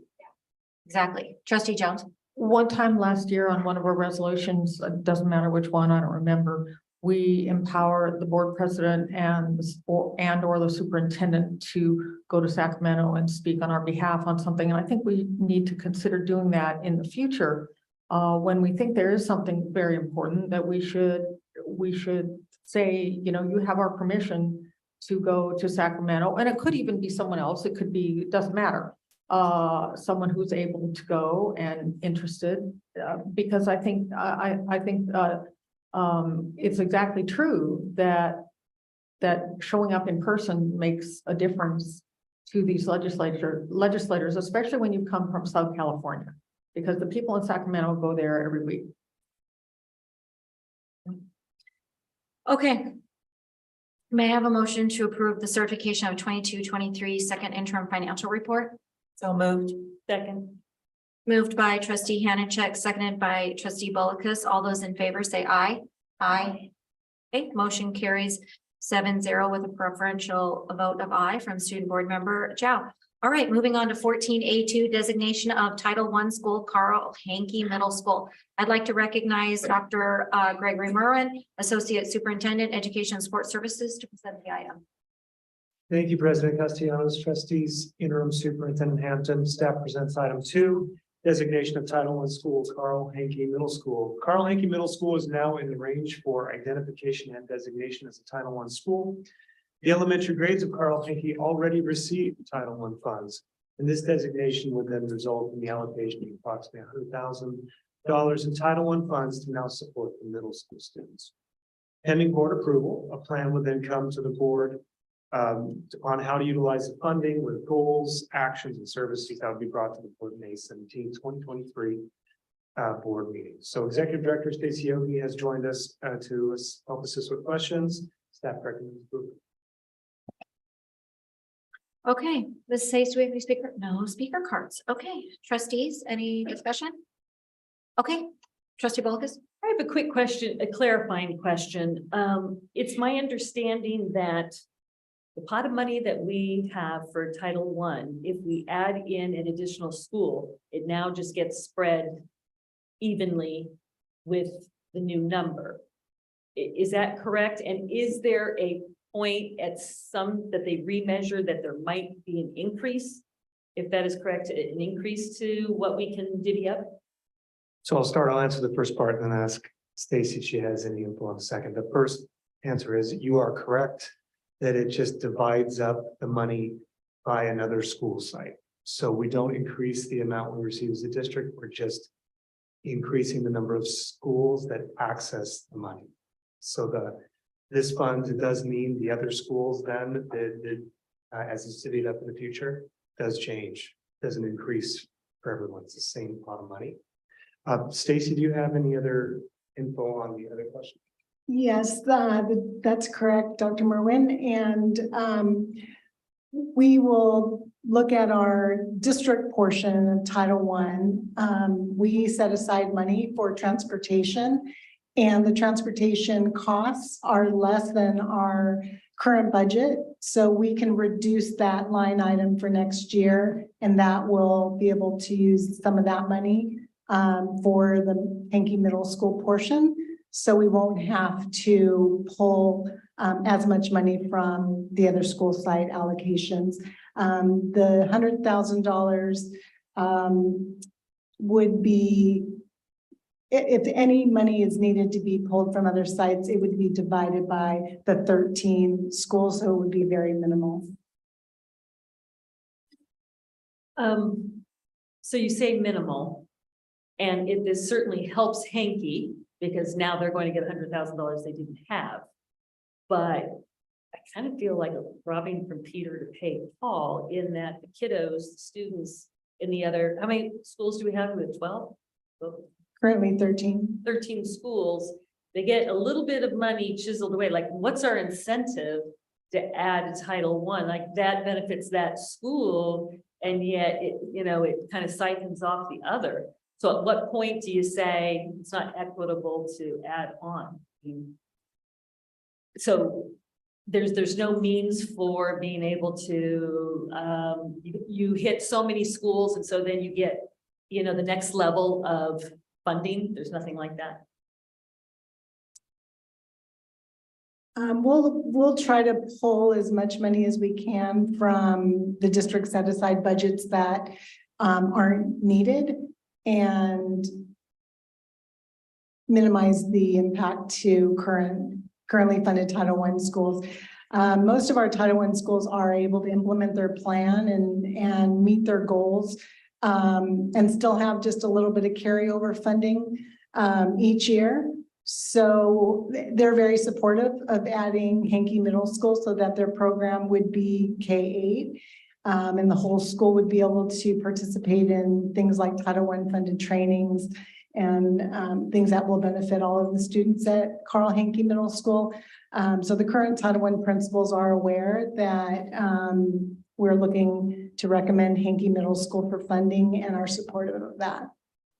I think too, Trustee Bolikas, if I could jump in, it's the funding doesn't increase because the number of Title I students are not increasing. It's important because it's the funding comes to support students who are for Title I. So you're not increasing funding from the state because we're not increasing that number of students designated that way. So that's the reason why it doesn't just keep increasing as we add schools. It's the same number of Title I students district-wide. That number of students hasn't changed.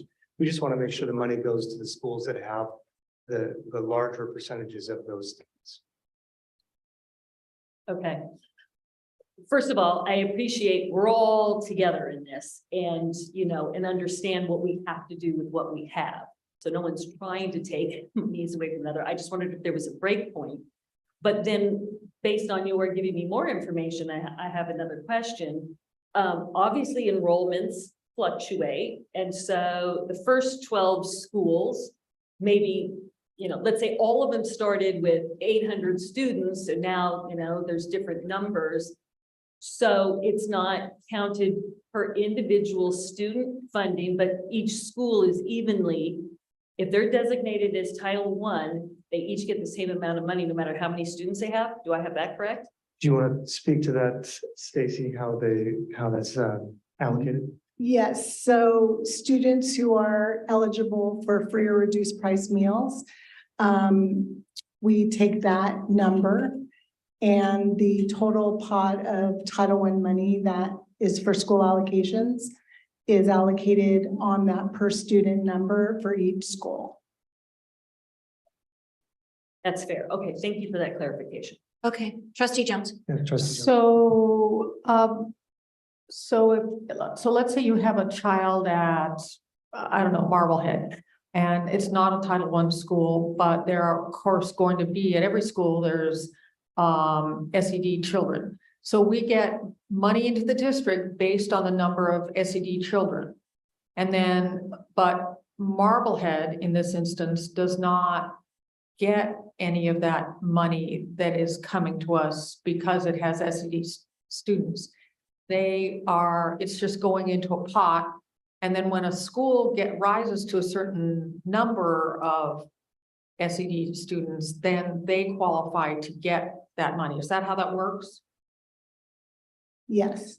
Okay, so there are students who are not getting the benefit of any of this money, even though they are part of what is bringing it to us because they don't go to a school that is a Title I school. Correct. It is based on the census is how the funding is determined for the district. And then, yes, the district identifies which schools to identify as Title I based on the percentage of students at that school who are eligible for free or reduced price meals. I have one other question. So our student population is going down. We know this. But is our ratio of SED students to all students staying more or less the same? Or is that number actually growing? Percentage wise? Percentage-wise this year, as Philippa Townsend indicated in the interim report, did increase due to the survey that, so the unduplicated percentage did increase this year due to the income survey that was distributed. Okay, so we did a better job on the income survey, and I believe Mrs. Townsend said that we would try even more next year to survey. But I'm also kind of thinking that it may be that just the absolute numbers are going up, and it doesn't necessarily have to do with the survey. I mean, I understand the quality of the survey is part of it, but some of it is also just that the numbers are going up. Is that a valid assumption, Mrs. Townsend, do you think? You don't know. Well, I would say, so I have seen over the time I've been here, but if there's a slight increase over time. So there was a point in time, I think we might have been 23%, and now we're 27%, except for what she mentioned earlier for this year where we had the spike. But there is this trend upward. We currently are 27% SED students. So I'm using the percentage in general terms of those who qualify for free and reduced price meals. The percentage has been climbing. 27. Well, we're at 36% as indicated by Ms. Townsend in her report, but we trended, we used 27.4% as our average over time for our projections. But it was lower 10 years ago. And so over time, it's crept up that percentage. Okay, any other questions? Are we good? Okay, all right, trustees, may I have a motion to approve Carl Hanke Middle School as a Title I school? So moved. Moved by trustee Jones. Seconded by trustee Parham. All right. Yes. Ms. Hayes. Oh, sorry. Aye.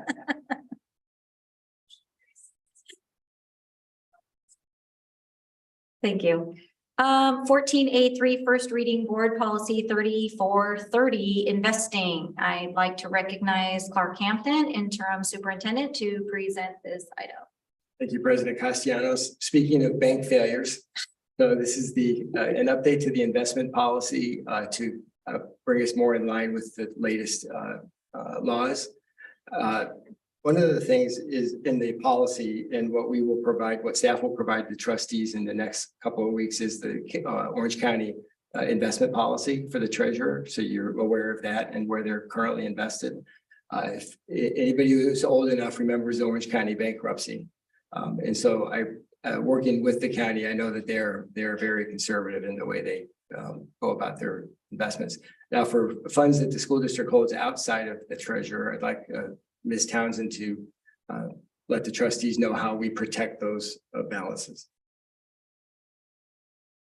So as a public agency, we're required to collateralize our deposits in local banks. And so we have done that. We've reached out to each of our banks and we've told them that these are public funds and they need to set aside assets to cover those funds. They're equal to 100% of those deposits. And so even though we have more than 250,000 in those banks, the deposits are fully covered. And so with that, staff recommends approval of the revised board policy. Actually, this is first reading, so. Yeah. We're gonna hold on, trustee Hatch. Do we have any speaker cards, Ms. Hayes? We do not. Okay. We are going, any trustee discussion? No, okay. So we can have a motion to waive, second reading. So do I have a motion to waive second reading for board policy 35? Okay, trustee Hanachek and the second by trustee Parham. Okay, we can voice vote. All those in favor? Aye. Okay, motion carries 7-0 with a preferential vote of aye from student board member Zhao to waive the second reading. Now we can have a motion to approve board policy investing. Okay, moved by trustee Hanachek, seconded by trustee Parham. All those in favor? Aye. Okay. Motion carries 7-0 to approve board policy 3430, investing with a preferential vote of aye from student board member Zhao. Okay, we don't have any items that were pulled tonight, so there being no further business of the board, may I have a motion to adjourn? So moved. Second. Oh, I'm sorry. We are recessing to closed session. And we will be back. Thank you. The board is now recessing to closed session. The time is 9:06 p.m.